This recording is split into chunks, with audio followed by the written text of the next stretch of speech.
forest canopy closed like an iron lid, turning the evening into a suffocating, ink-black void. Dom beat his wings, struggling to stay close to his mother as they navigated the thick, stagnant air. Below them, the forest floor was a theater of panic. A rabbit lunged through the brush, collided hard with a gnarled root, and tumbled into the dirt with a sharp squeal of pain. A squirrel scrambled blindly, thumping into a tree trunk and dropping its food into the abyss. The darkness was absolute, a heavy weight that crushed every movement. Dom pulled his wings tight against his side, hovering for a moment in the damp chill. "Mother, why is the night so cruel?" he asked, his voice thin against the rustling of the unseen trees. She did not stop, her own wings cutting the gloom. "Because no one has brought light to the forest yet," she replied. Dom landed on the underside of a broad leaf, his legs gripping the veins as he looked upward. Through a tiny gap in the dense branches, a few distant, cold points of light flickered. He watched them, his chest tightening with a desperate, quiet longing. "I wish I could be one of those stars," he whispered, the sound lost in the vast, lightless woods. The morning sun offered no comfort, only exposure.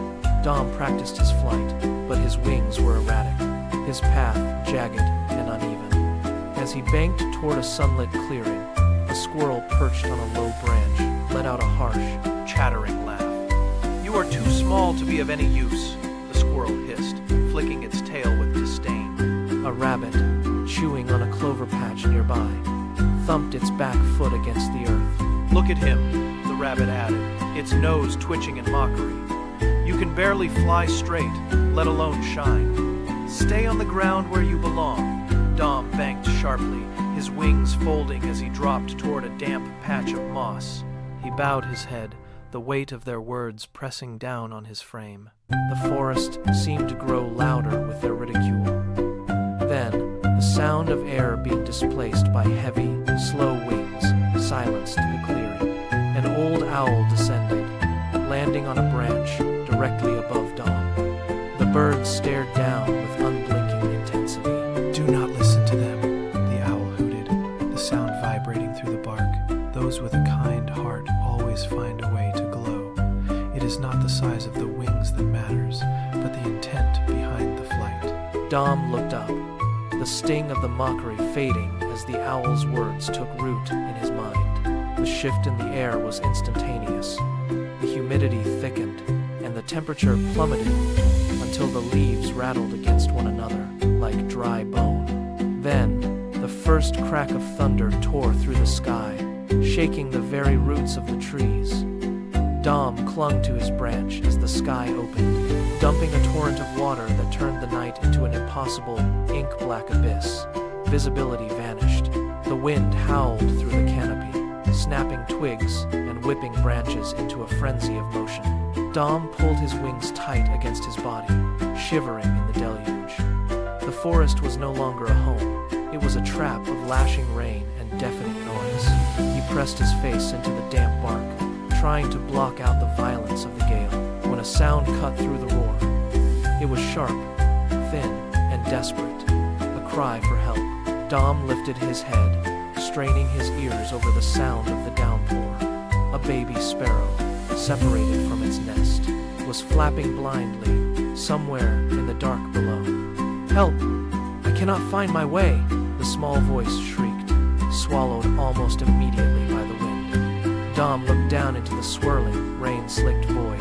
His wings trembled, not from the cold, but from the realization that the sparrow was completely alone. Dom launched himself into the gale. The wind hammered his chest, forcing him to fight for every inch of progress. Rain lashed his wings like stinging needles, dragging him toward the mud. He focused on the scent of pine, banking hard against a sudden gust that threatened to crush him against a trunk. He flew until his muscles burned and his heart hammered against his ribs. "Follow the sound of my wings," he shouted, his voice barely audible over the thunder. Then his strength fractured. He stalled in the air, wings spasming, falling toward the dark floor. Suddenly, the rain ceased its assault in a surge soft, ethereal blue light descended from the clouds, coalescing into the shape of the forest fairy. She reached out, her fingers brushing the tips of his wings. A surge of golden heat flooded his veins, erasing the exhaustion. Dom exploded into a brilliant, steady radiance. The light scorched the darkness, turning the pouring rain into a curtain of shimmering gold. The baby sparrow stopped its frantic flapping, eyes wide as the beacon cut through the gloom. "You are glowing!" the bird cried out. Dom stabilized his flight, the golden aura pushing back the shadows and beckoned the sparrow to follow into the warmth. The sparrow found the warmth of its nest as Dom's golden light bathed the branches. Word of the rescue traveled faster than the morning mist. By dawn, the squirrel and the rabbit waited at the edge of the clearing. The squirrel hung its head, its tail twitching in shame. "I was wrong to doubt you," it muttered, eyes fixed on the ground. The rabbit bowed low, murmuring, "You are the lantern of our woods." Dom hovered, his glow soft and steady, illuminating the faces of those who once mocked him. His courage acted like a spark in dry tinder. One by one, other fireflies lifted from the leaves, their hearts swelling with the same resolve. They began to pulse in rhythm with Dom, their individual flickers merging into a singular, brilliant display. Soon, thousands of tiny golden lights filled the night, turning the dark canopy into a shimmering galaxy of stars. The fear that had defined the forest vanished, replaced by the collective brilliance of 1,000 tiny beacons. Now, whenever summer nights descend, the fireflies emerge in unison.